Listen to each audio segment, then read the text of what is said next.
Hey, we're back, CMJ Live, part 2 of the show. You know, we just had a great guy in here talking about bow ties, but I want to welcome Mr. Aaron Burnett. How you doing, my friend? It's good to be here. All right. Good. And Good. we've known each other for a while. For a while. But then also now I go on YouTube, not YouTube, Facebook. I went on Facebook and I'm like, man, it's talking about a book. So I thought you were just promoting a book that you've read. Right. Okay, but ladies and gentlemen, it's his own book. Actual book. Okay, so, you know, I had to reach out to him and say, listen, I have a show. I need you to get on here. It's your first book. Let's get into it, okay? Absolutely. First of all, congratulations. Thank you. And appreciate that. it's not what I thought. Because on Facebook, you know, when you're holding it, this is a big book. Absolutely, yes. This is like, how many pages is this? 365 or so. Oh my goodness! Yeah. And why a book? Why a book? Why a book? Yeah. It's one way that I saw that I could get my message out there. Okay. What I wrote about is just I focused on my life story. Okay. And I've gone through some depression and as well as some low self-esteem issues. Right. Which I decided that I needed to be a hero in my life instead of being a victim. Right. So I found some ways that helped me to kind of overcome these challenges that I faced. Right. And I thought, you know, I wanted to share that with as many people as possible. And get it out there and see if someone else is going what you're going through and pick it up. Okay, so the title, Don't Say It's Too Late. Yes. All right? Why that title? Don't say it's too late because, you know, when I wrote the book, I was thinking of people like myself. Right. It could be somebody younger. I mean, I have some gray hairs. We ain't going to that in the show right now. Okay. I have some gray hairs. So, you know, at this point in my life, you know, a lot of people are not probably thinking of launching something, launching a career, launching some type of change in their life, or even writing a book. They're probably thinking more, maybe it's time to start thinking about retiring. Yeah, right. But I'm just getting started. So I'm like, how to rethink and reinvent yourself at any age. So the title is really just geared towards anyone who feels that they perhaps had a dream or had something they wanted to do in their lives and didn't get a chance to do it yet. Yeah. It's just for me to say, well, it's not too late because it wasn't too late for me. Then it shouldn't be too late for you. Okay. Now, you know, we're gonna jump all over this. Okay. Absolutely. So on the back, and I'm gonna give you your book. We're gonna go step by step. It says you will learn to read the first one. Okay, I don't have my glasses, but okay. All right. It says break limiting mindsets. What do you mean by that? What I mean by that is there are things that happen in our lives, certain issues that we may face. Okay. And due to those issues, we may develop certain blocks or fears that we have that limits us from reaching certain goals that we may want to achieve. Right. Now, it doesn't mean that you can't. Well, for me, I was trying to do various things. For a long time, I have the entrepreneurial spirit. Right. And I've done various business ventures, and it didn't quite work out. Right. And it wasn't until, you know, I actually lost some weight. I lost 40 pounds back in 2014 based on changing certain mindsets, certain belief systems that were built up. And so basically mindsets focused on how to change certain beliefs that has limited you from being or getting where you want to go. Okay. Now, the next one, it says accomplishing personal goals. Just to talk on losing the weight. Absolutely. So the book will help you lose and accomplish personal goals. What goals are you talking about? Any goals. I mean, any goals that are life transformational. Right. Losing weight. It could be, you know, starting a business. It could be doing something where you wanted to travel the world. Okay. I don't know. You find a lot of times we find reasons not to do things. Right. And this, what I hope to put out there is that you can break through these beliefs. All they are beliefs. Right. And we can break through them. Right. And we always think that we're too old to accomplish that. We're too old to accomplish this. Absolutely. But there's more to us than what we see and what we can do, right? That's right, yeah. Now, let me read the next one. Business goals. This book will help you with your business goals. Why you say this book will help you with Why business do I goals? say that? Yeah. Well, again, I can only speak from my personal experience and what it's done for me. Okay. And like I said, I had an entrepreneurial spirit, and I've done various businesses. Right. Back in the day, I did Amway. Oh, come on now. We talk now. Talk to the people now. We've done everything. I don't know. You know I don't know who didn't do Amway, but it didn't quite work out for me. Right. And I also there was a carpet cleaning business that I started. Okay. But didn't quite go where I wanted to go either. Right. And once I kind of tapped into the idea that, perhaps these things didn't work out because of some limiting beliefs that I had set up for myself without really even knowing. Right. I realized that anything is possible. And it is for us to change those beliefs. Okay. And open our minds to what possibilities may exist. Right. And, it could be business, it could be any other aspect of your life, but And it then is it possible. just came about. Okay. So next one, it says you will learn keep your commitments. Yes. Now, keeping your commitments is keeping commitments to others or keeping commitments to yourself. Which is both. It's absolutely both. Ultimately, whether we keep commitments for ourselves or for others, we hurt both parties. We hurt the reputation that we may say we're going to do something, start something, and we don't finish it. Right. I've done that. And, the people in your lives look up to you and they depend on you to fulfill your word. And, there are times you don't fulfill your word. And it affects your reputation, affects how people see you. Right. And so... And for yourself personally, because after a time, you're like, okay, I tried this, I tried that. I said I was going to do this, it didn't work. Okay. So, it breaks away at your own personal self-belief, and as well as how people may view you. Okay. And then it says here, gain more self-control. Yes. Okay. What do you mean by more self-control? Well, the power I found is in the mind, right? Okay. Once we're able to tap into the idea that we are in control of our minds. And sometimes we relegate that to perhaps this is how I was raised, so this is how I need to be for the rest of my life. This is how my parents was, this is how my environment is, so therefore this is how my life is going to be. I'm here to say, no, it's not true. So to get more control, we need to get more control of our minds. Okay. And once we're able to do that, we can have more control of our lives. Okay. This one was big for me when I first started. Okay. Procrastinating. Hey. Stop the procrastinating. You know what I mean? Like, wow. Okay, you know something? I really want to do a book. I'll start next month. You know what I mean? People were like, okay, I got this. I'm like, oh, you're going to start? Yeah, but it's not the right time yet. Yes. Right? Yes. People always say, okay, I'm going to get into a business. Like I had a gentleman here before. He just left. You saw him outside.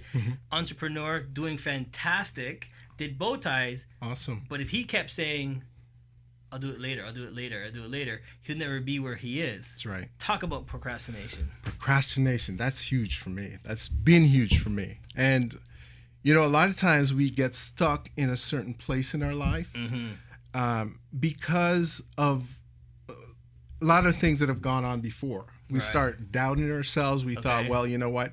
If this didn't work out, if Amway didn't work out, why is this other business going to work out? Right? Yeah. So we kind of dig away at who we are and what we can be. And so when we talk about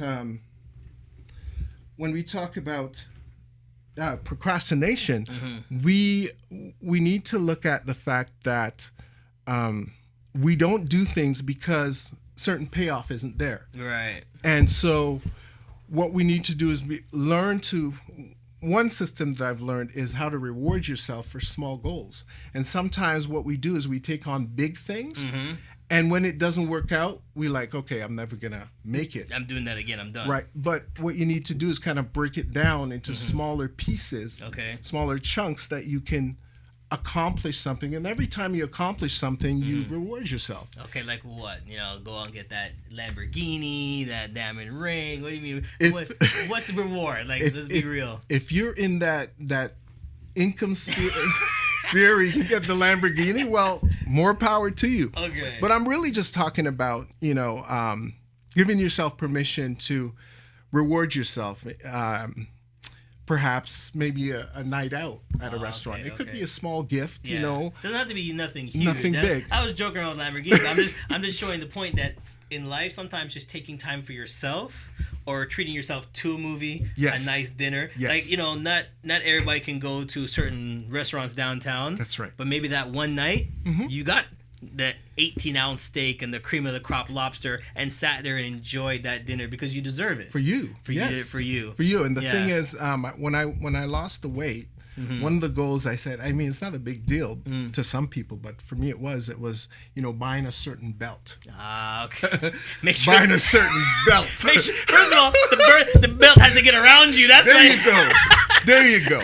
So, when I got the belt, every time I saw that belt, I knew why I got that belt. Because you lost the weight. I lost the weight. Okay. And the thing is, seeing that reward makes you realize you can do other things too. Right. So it's a constant reminder. and people are like thinking the belt. And the belt is not the belt, it's the significance of the belt. Absolutely. Right? The belt's not sitting there struggling, talking about, oh God, he's trying to hang on, right? The belt is comfortable, it looks nice, because that means you lost the weight and you could feel good putting that belt around you and saying, I did it. That's it. Okay. That's it. All right, so here it is. So we talked about those on procrastination, and we're going to go into a next question. Keeping your health goals. Okay. And I know this one's big because a lot of our friends are stressed. You know what I mean? Popping pills because they're so stressed out at work or whatever, and they're not eating properly or going to the gym or whatever that stuff. Talk about the health. Talk about the goals of health. Well, here's the thing with the health. The health is like the crux of it all. Okay. I mean, aside from God, I'm a spiritual man. I'm a believer in God. Right. But your health, I mean, if you have no health, I mean, I wouldn't be here, you wouldn't be here. Right. We really need to put that in focus, forefront. Okay. So, just to take you back, how this whole transition changed for me is back in 2013, my daughter was diagnosed with a potentially life-threatening illness. Okay. And like I said, I'm a man of faith. To make a long story short, my daughter was. We prayed. We had a lot of people pray, a lot of prayer warriors, and within the space of between my daughter had to have surgery. Okay. So let's say it happened. I heard the news on Thursday. It was so serious that the surgeon said we got to do surgery on the Monday. Wow. Okay. So here's the thing. So between that time, you dropped about 50 pounds. Between that time and the time to have the surgery, right, and all the prayers that went up, my daughter was healed. Okay. So that kind of hit me in the head. Yeah. Right. And I'm like, okay, I got to change my life. Anything can happen. Anything can happen. Right. So life is not certain at any time. So anything you can do to improve your potential or possibility of living longer or being healthier, right, you need to do that. Okay. And so that's what I personalized for myself, and I know a lot of people do the same. Okay. Listen, we're going to cut to a commercial, but just to let you know, the book, there it is. You know what I mean? You can get in contact with him, but we're going to actually dive in more into the book, but we'll be right back. Stay tuned. In a sea of people, it's easy to get lost amongst all the stories we have to tell. With this platform, a new voice is being heard, one that offers real insight to transform, educate, and inspire greatness, always building, nurturing, and evolving with the times. Our goal is to make a statement, to transform the world, and engage all of its citizens. Accepting multiculturalism is taking the first step, and listening to each other, uniting towards positive change. It's not about any one race, religion, or culture, but about uplifting and empowering one another. Standing above segregation is our game. Our vision is to expand, to create and implement change, zeroing in on what matters the most. banding together to preserve and celebrate our heritage, cultures, and community spirit. Become inspired by real people, your friends and family, and see that impact within our society. Be proud of the work we have done together. Community focused, we are the Toronto Caribbean newspaper.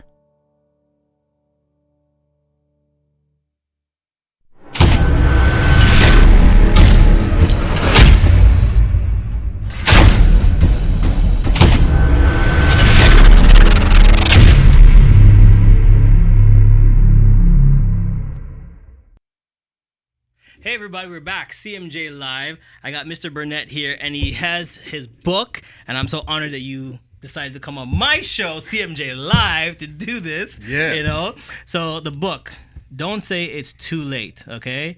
And how to rethink and reinvent yourself for success at any age. Absolutely. Okay? So we ain't talking about the young cats, you know, we're talking about ourselves right now. As long as you can read. I mean, if you can read the book, then you're good. You're good. All right. So if you're just tuning back in, you just tuned in. We went down the line, okay? Because he says his book will teach you certain things here, okay? So breaking limitations of the mind, accepting personal goals, business goals, keeping your commitments, and we talked about commitments to yourself, okay? Gain more self-control, you know, the mind, the body, doing all that stuff. Stop procrastinating. Yes, we talked about big that one. one. It was big. And then keeping your health goals, and we touched a little bit about your daughter and what she went through.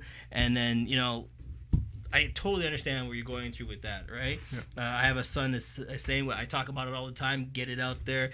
He's got sickle cell disease, but you know it's the knowledge. And if you don't keep yourself controlled and healthy, you can't help them. That's right. That you can't help them. So true. So it's something good. So I'm so glad that she's okay and everything is good there. Yes. Congrats on Yes. that one. Okay. Absolutely. The last one. Get motivated and stay motivated. When you read this book, it says get motivated and stay motivated.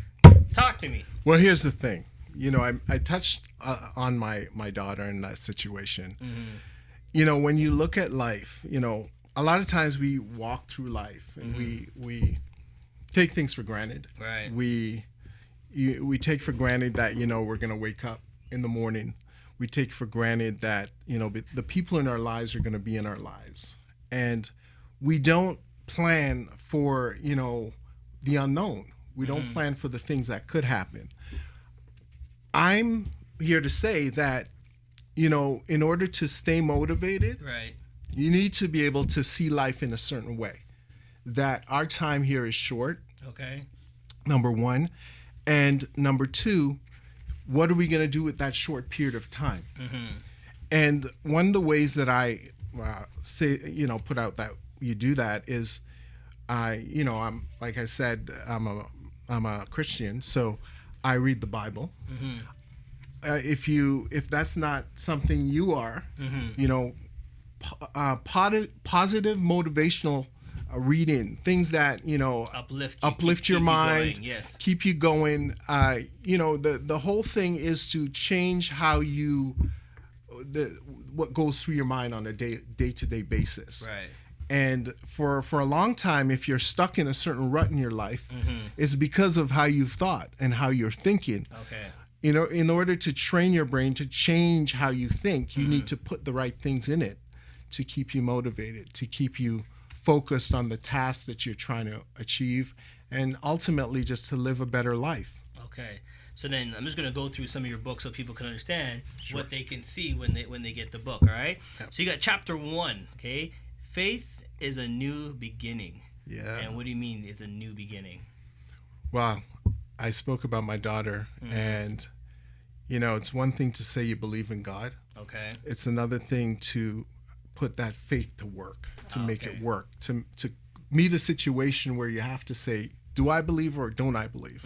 And I met that situation. Okay. I believe I met God face to face. Okay.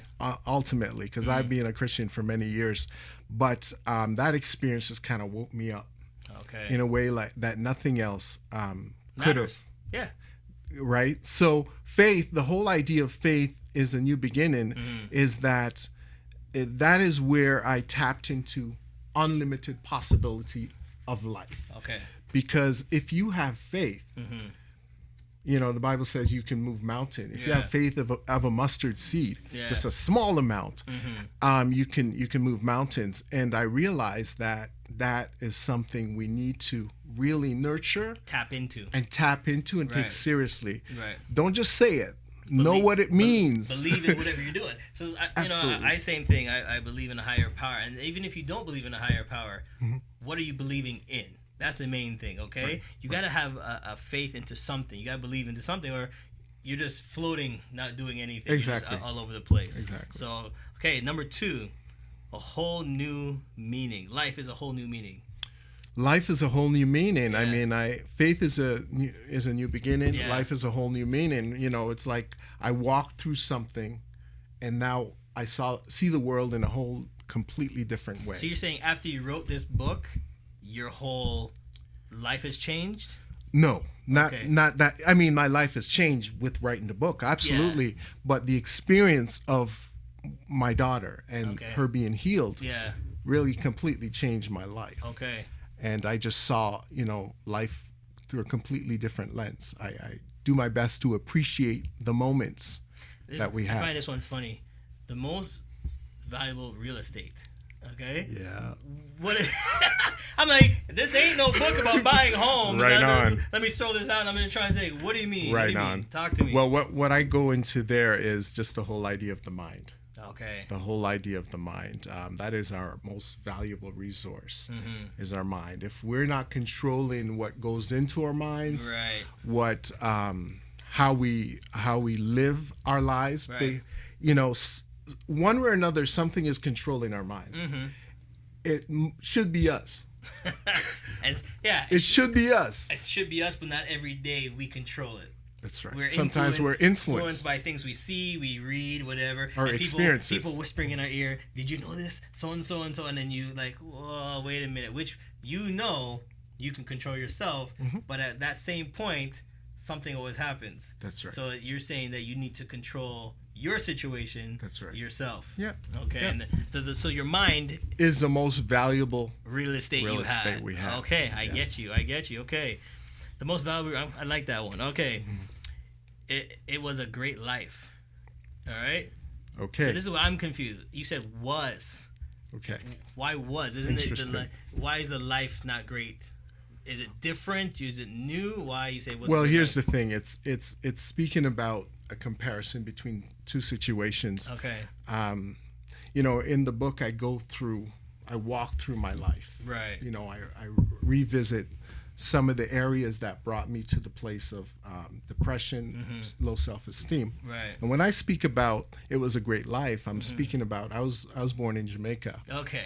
And for till about age 9, I was raised with my grandparents. Of course. Yep.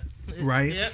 And I later came to Canada to live with my mother, and going through life and you don't really think about how certain things impact you. And I realized that the fact that separation that was there from my mother, even though, she's a lovely lady, I love her dearly. And, my grandparents did a great job. I realized that was my home. And then to kind of be uprooted from there, to get to know my mother, whom I didn't know really. Right. It had some impact in how I saw myself, how I lived. And because you're starting all over again. Starting all over again. Right. Right. So it was a great life. It's just speaking to the fact that I had good memories of that. Right. And my life had to change. Coming here. Right. Yes. So there's no more going in the backyard and picking no mangoes and you know what I mean? That's right. These berries, yeah. There you go. Man, I should have went that way, and I'm just thinking about the island, the whole food, and everything. All right. Big shout out to all the Jamaicans watching because we're live, so it's right. All right. So next chapter. All right. It's never felt like home. Okay. What do you mean it's never felt like home? Okay, so we're talking about two different situations again. So home, when I say, it was a beautiful life, I'm speaking about Jamaica. And then when I came here, I lived, with my new family. Right. And, there were some adjustments I had to make, in terms of relating, I had a stepfather, and, getting to know my mother. Right. And it was challenging. It was challenging. And, when I compare where my home was, I felt more at home back there. Okay. So you're what age did you come over? I was 9. Okay. Yeah. So at 9, the world is like, you're still learning about everything, and for That's right. 9 years, say 7 years, right. Grandma's saying A, B, C, and D. Right. Now you got to come to Canada, and there's a new A, B, C, and D, and That's A right. is not what you know from before. It's a different A, so you have to learn a whole. I had to adjust, and okay. I mean, as a child, as a young person, not having the right guidance to kind of work out those emotional connections and making the new connections that were there was difficult. Oh, okay. And then going down to your next chapter, it says here, a very, very difficult situation. Okay. And I guess this is what we're talking about now. Well, a very difficult situation. Yes, it connects to being in Canada, and it connects also with me becoming a unwed father. Okay. And growing up, I haven't met my father, and here I was in a situation where I was proliferating something that I experienced. Okay. So it's when I say it was a difficult situation, here I was, not knowing exactly how to be a father. Right. Okay. Because the father that I remember is my grandfather. Of course. Yep. Right. And I had to grow up quickly, and to have a child and a son at that, and still trying to develop who you are. So what age? Son first? How old was I? Son first or daughter first? It was my son first. Son first. Okay, yes. So man to a man. That's so right. You're having a boy, trying to be a boy, trying to teach the boy, a father to father. Exactly. What age were you? I was 20. Oh, wow. 20 years old. Okay. Yeah. So 20 years old, learning, like you said, learning yourself. You have a new man in the world. There you go. Okay. Yeah. And then what age was your daughter? Actually, it was just my son. Okay. I'm in another relationship Okay, now, so okay. my children, aside from that, is in my current relationship. There's a space. You had time to yes, learn. And time absolutely. Yeah. Time to learn all the mistakes and everything. Yeah. Okay, because I can understand. I have a son and a daughter as well, and I can attest that I had my kids later than you, but I was like, yeah, your whole world. You're thinking, okay, it's not your world anymore. Nope. Now you have to take care of someone else. You have to teach it. So understanding that you're 20, and people need to understand is at 20, and knowing your situation, that's a whole devastating. Not devastating it isn't bad, but devastating. Like, okay, it just blew up. Yeah. It just blew up. Yeah. You're one hand, you're excited. You're super excited to have another little man, right? And on the other hand, you're excited that. What am I going to do? Okay. How am I going to do it? What am I going to teach him? Right. Because to me, I was still learning yourself. Learning myself. Okay. And so it's like on the job training, but I'm still trying to become a man too. Okay. So how that's something that was really challenging for me. Okay. Right. Now this one, Friday Night Dance.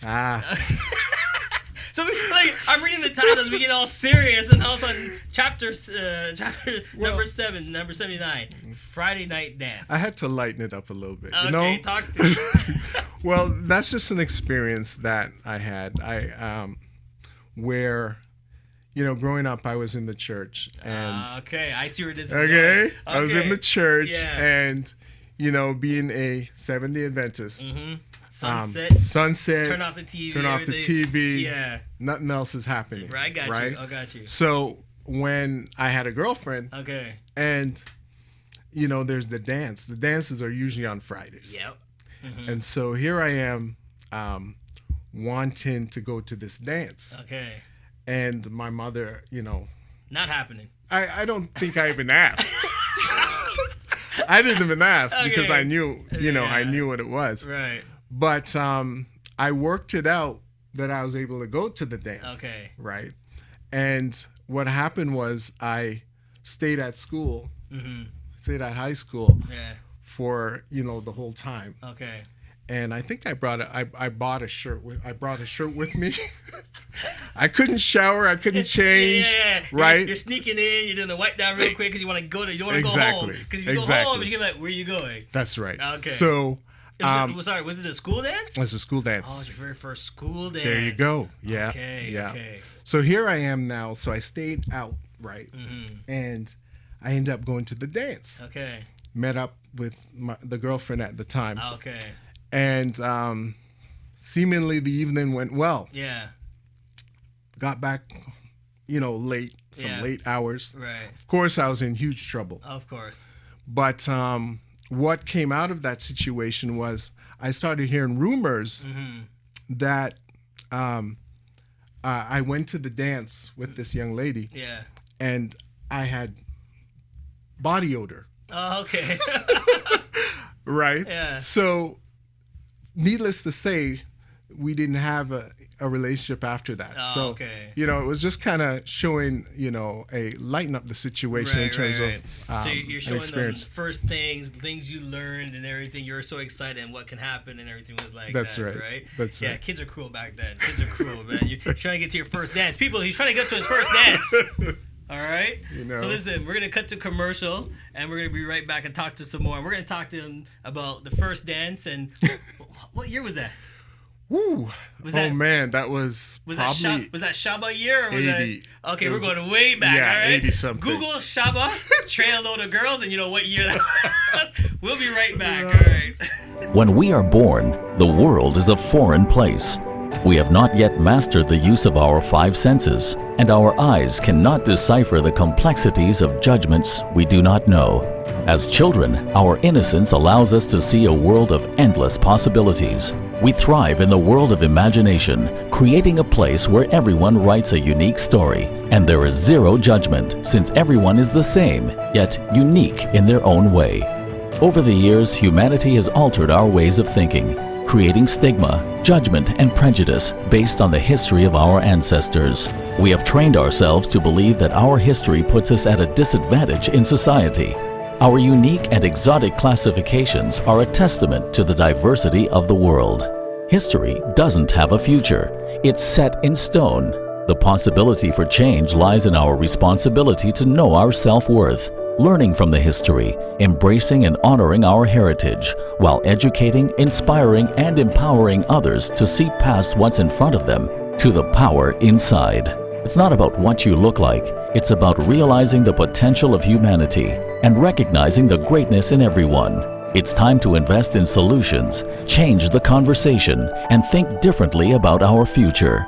Life isn't a competition of who can do better than the other.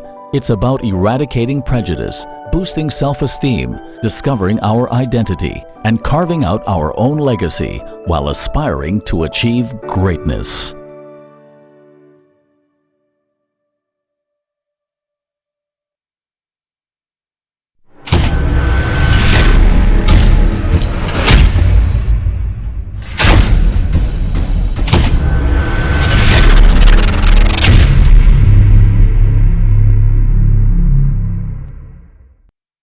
Hey guys, welcome back. And I found the word of the day. Okay, he gave me the word of the day. Now look at the cover. Like you guys can see the cover, all right. And on the back, they always have that nice looking one. And I'm looking at him like I know this cat for years. I'm like he's looking good on the thing. I'm like what's all photoshopped? And he said no. All right, tell him the word. It's retouch. There you go. So Retouch. someone ever ask you, oh man, was that Photoshop? No, it was retouch. Word of the day. There you go. Okay. No, we're diving back into his book. We're so happy that he could come to CMJ Live and talk about the book. Don't say it's too late. I like to say, don't say it's too late, because it's never too late. No. Okay, it's never too late to do what you got to do. You put a book out. You must be proud of yourself. Absolutely. A lot of people can't do that. Sit down and accomplish that. So we're going through some of his chapters, and found out about we left during the break. Some of you are Googling right now, the young people. Shaba. All right, so you know what year the dances were, what dances were doing it. So people are googling that right now. It was the Prince era. It was Purple Rain. Purple Rain. All right, big shout out to Prince. Rest in peace. Purple Rain. You know what I mean? Is that Purple Rain with the first white big collar, or the Purple Rain after the collar? The big collar. The big collars. Yeah. Okay. You know, everybody watching now is googling big colors. All right. So here we have no regrets. Let's talk about that. Okay, have no regrets. When I wrote that, I'm really just thinking about the fact that sometimes we hold on to things that we didn't do. Mm-hmm. And that sometimes can get in the way of what we can do right now. Okay. Because again, we're talking about, our mind and what we choose to dwell on, what we choose to focus on. Right. And it's really hard to hold two ideas in your mind at one time. Okay. So if you're dwelling in regrets, it's kind of hard to focus on today and really where you're going. Right. So instead of having regrets, make a decision, make a plan. Right. How am I going to live a different life? What am I going to do differently? So kind of replace the regrets for what am I going to do? What new decision am I going to make? And I'll be honest with you, I love that chapter. Have no regrets. When I was younger, it's like spilt milk. Okay, you can't go back in time, fill back up the glass. Yep. But in our lives, we hang on to things way too long. So if we miss the opportunity, go back like Amway, since we brought it up there. So if we miss the opportunity to do a big sale, we're down on ourselves. Yep. Instead of going after looking for the next one, we're like, oh, that should have been my sale. Oh, I should be on the next tier right now. Oh, he should be on my left leg. And you're worried about that instead of looking at there's 7 guys out there. And we miss opportunities. Because we're worried about this one big sale. That's right. Instead of going out there and trying to grab those 7 guys, we're sitting about worrying about and regrets the thing and missed opportunities. The thing is, what will that change? The fact that we're dwelling on that changes nothing. Because the funny thing is, they're moving forward. They're not thinking about you, but you're still regretting it. You need to move forward. You know what I mean? You need to move forward. So no regrets. That's a big one. Okay, manhood, insecure manhood. What do you mean? Insecure manhood. Well, I spoke about not knowing my father. Okay. And then becoming a father. Right. And I could say to this day, it's still a work in progress. It's still a growth experience. Okay. I don't have it all together. For the best that I can do is kind of look for mentors, look for people who I admire, and emulate them. Okay. So when I say insecure, I'm just being honest, right? We are men. We are to be macho. Yeah. Right, and we are to not cry and all this stuff. Yeah. But a lot of times we're hurting inside. Yeah. We need an outlet. We're hurting inside, and we don't talk about it. We don't share it. And I'm just kind of saying, I'm going to be brave enough to say that, I deal with that. So, because if I can say that, then I can look for something new. Right. But if I can't say that, then I can't be any better. I can't change. And do it yourself. I'll have to be stuck with what I have right now. So then you have, I'm gonna tie these together, okay? And you talked about it.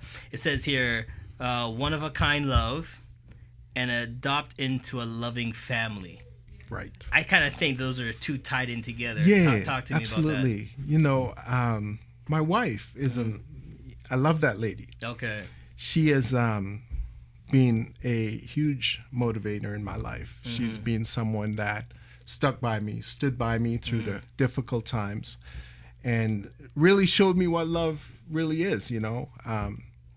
I haven't been perfect. I haven't been always the right person, the right man I should be, and she stuck by me. Okay. And so when I say, what did I say again about the love? One of a kind. One of a kind love. One of a kind. Yeah. I just kind of had to give tribute to the fact that she's been there. Okay. And she's still there, and I just give honor. Okay. Unspoken pain. Unspoken pain. Well, that comes back to depression again.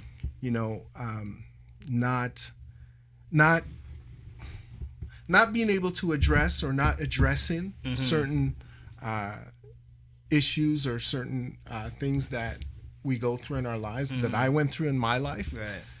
it's an unspoken pain. I mean, you could smile. People could say, you look good. You look great. Not knowing right. what Not you're going knowing through. there's stuff going on there. I imagine there's a lot of folks that, perhaps the word depression is taboo. Right. And folks won't say anything about it. So they exist in this unspoken pain state. So let's dive into it, because that's one of the reasons why you wrote the book, right? Absolutely. We won't dive in it too much because that's your personal thing, and I don't want to dive in that. But how did you know, or when did it start? Because maybe people don't know they're depressed. A lot of people might not think, "Oh, I'm fine," not knowing maybe they are going through a little bit of depression or something. Right. How did you know? How did I know? Well, I believe when it really hit me huge is there's a period of time when I got fired from a job that I had, and it was as if the world crumbled down.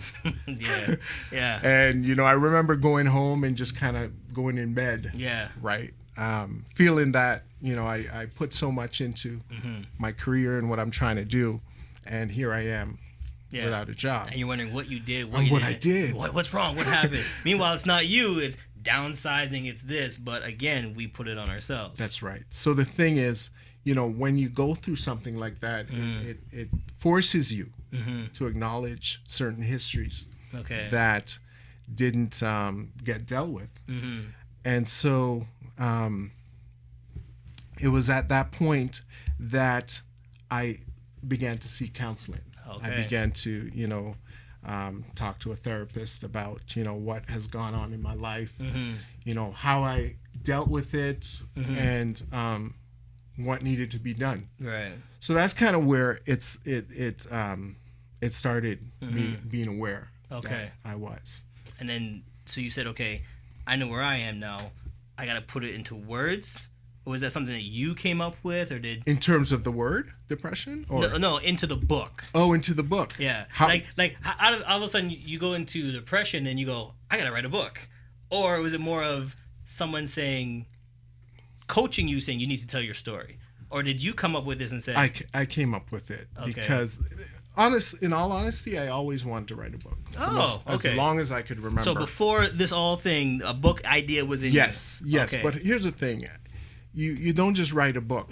Maybe some people do, but you don't. And perhaps I didn't write it sooner because I didn't feel that it came to the climax that it needed to come to. Right. For me to say, okay, what is the message that I want people to receive? Okay. And so I believe it came to that when the situation with my daughter occurred. Okay. That I began to see more meaning in what the struggles that I had gone through. Right. And so that's kind of where I decided, well, it's time to write it, because I'm not the only one going through this stuff. And if I can find a way out of it, and I can allow someone else the opportunity to do that, right, why wouldn't I do that? Okay. So that's the reason. So we're gonna skip a couple more here, because one here I want to ask, because to me, we were talking about your son, we're talking about the age, but then you have a chapter here that says, I almost lost my son. Yeah. Talk about that one. Well, I have another son. Okay. With my current relationship. Right. And we found out one day that he was actually passed out. Came home from school passed out. Okay. And we found out later that he had a seizure disorder. Oh, jeez. Okay. Right? And how do you deal with something like that? It's just kind of going through the whole emotion of it all, how I faced it, how I dealt with it, and just to show that we all have different struggles in our lives. There are different things we go through, but ultimately we can overcome. Right. Yeah. Wow, that's strong. So let me just recap, because if you're just coming in, so you had a situation with your daughter. She had surgery, and then one day you come. She didn't have surgery. She didn't have surgery. There was no need for surgery. Beautiful. Okay. Yeah. So she didn't have to go through all that process. That's lovely. Right. And then now you come home, and then you see your son. Actually, that happened first. The situation with my son happened first. Yes. Then your daughter. Yes. So you get a double whammy. Yeah. Okay. All right. Yeah. So taking a risk. Right. Taking a risk. Mm-hmm. Well, it speaks about all of this. You know, writing a book. Putting it through, taking it right it's up. a huge risk. Okay. Nobody knows what, the end result will be, but in anything you're going to do when you're going to change your life, there's an element of risk associated. Okay. Two more I want to touch on real quick before we run out of time is it says being the bigger man. What do you mean by that? Being the bigger man. Okay. Basically what I dealt with there is there was a situation where I at my church, there are times when I would be involved in I'd be up front and I would be speaking. There's a particular time when I was speaking, it was a concert. Right. And my wife and I were hosting this concert. Okay. And I said something that it didn't come out right. Okay. The thought, what I was thinking to say and what I said were two different things. Okay. I'm not even going to repeat it. You got to read it in the book. Okay. And it's funny because I didn't realize I said something until afterwards. Then someone said it. My wife looked at me a certain way. Yeah. And afterwards, I heard people saying things, why, how could you say that? Yeah. And so long story short, I had to apologize. Okay. I had to go up and say what I wanted to say and correct the situation. Mm-hmm. But, I put that chapter in there just to show that, we need to step up. It's a mistake. Step it's a up. mistake. Be a man about it. Be a man about it. Yeah. There are times you're going to face certain things that it's going to be embarrassing. Right. But, to step over it and get above it makes you a bigger man. All right. We're going to cut to a commercial, and we're going to be right back to close this off. But here's the book. Take a look at it. We'll be right back. All great leaders begin with a vision to start a movement, to make a real impact in society, communicating their message and aligning themselves with like-minded people to equip and inspire others to attain their vision. Creating a vital, healthy community is a group effort, and at the heart of it, you'll find local businesses and organizations fueled by committed people who are passionate about building a better tomorrow for us all. The Toronto Caribbean newspaper has started their own movement, promising to focus on the needs of the community, seeking out relationships with businesses and corporations that share in that same mission. We are legacy builders with one shot to make a difference, and together we can empower the community by adding value, instilling self-worth, and showcasing the cultural identity of our beautiful and ethnically diverse community. As business leaders, we have a corporate responsibility to set the tone of our community with principles led by performance-focused results. By combining our reach, we can provide a platform to establish and share our contributions with the world. We are all people working for companies that are interested in building a better community, helping people stand tall and be proud of their culture. If anybody has ever done it, then you can too. We are all capable, and working together, combining our skills and resources, we can make a change and leave behind an unforgettable legacy.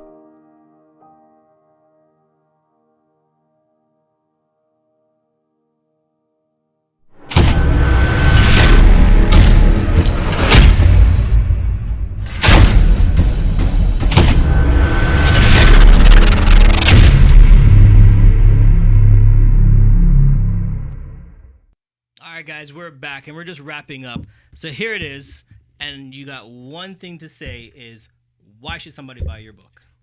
Why should someone buy my book? You should buy my book because don't say it's too late. You may be in a situation where you may want to lose some weight.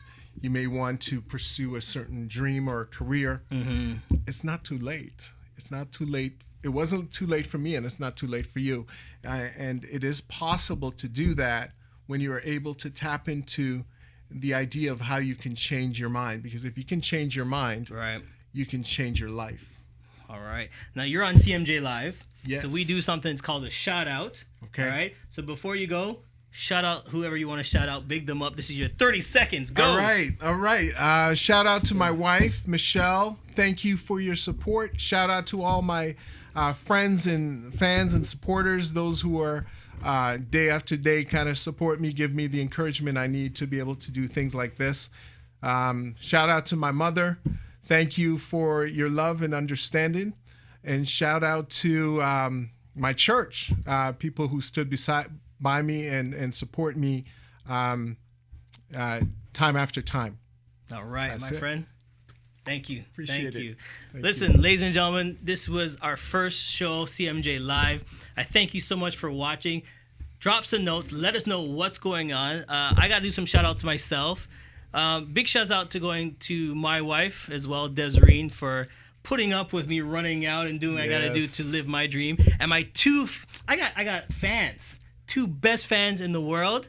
Big shout out to my son Darian and my daughter Charlize. They're YouTube users. So as soon as I told them I'm going to be on TV, YouTube, my daughter, Daddy, I can see you on my tablet. They were so excited. Wow. And for me, doing this is a gift. If I could see people like you and let them know what's going on. So I thank everybody for being who you are and watching, all my fans. You know, I see you out there. It's big. But then there's something I also want to do today. I want to dedicate this show to a friend. When we had Carib 101 Radio, one of my DJs passed away, DJ Tallboy. DJ Tallboy was a man that came on board with the get-go. All the music you heard from the beginning was from DJ Tallboy, and I want to send out condolences to his wife and 2 kids.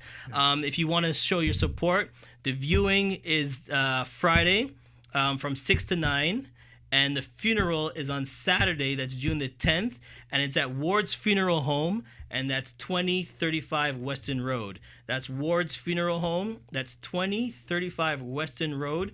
And Friday is the viewing from 6 to 9, and the funeral is June the 10th at 12 p.m. So my friend Tallboy, I dedicate this first show, CMJ Live, to you. Without you, CMJ wouldn't have started. I wouldn't have started with all the great music you heard. So Tallboy, thank you, bless, and make God have you. I know you're playing music up there right now. I know all the angels are dancing to your music and your smile. He always made everybody feel good. Wow. So I just want to say to you, thank you so much. And this show, first show, is dedicated to Tallboy. All right? Ladies and gentlemen, be safe. I will see you tomorrow with our next guest. Thank you for watching CMJ Live. See you later. Take care.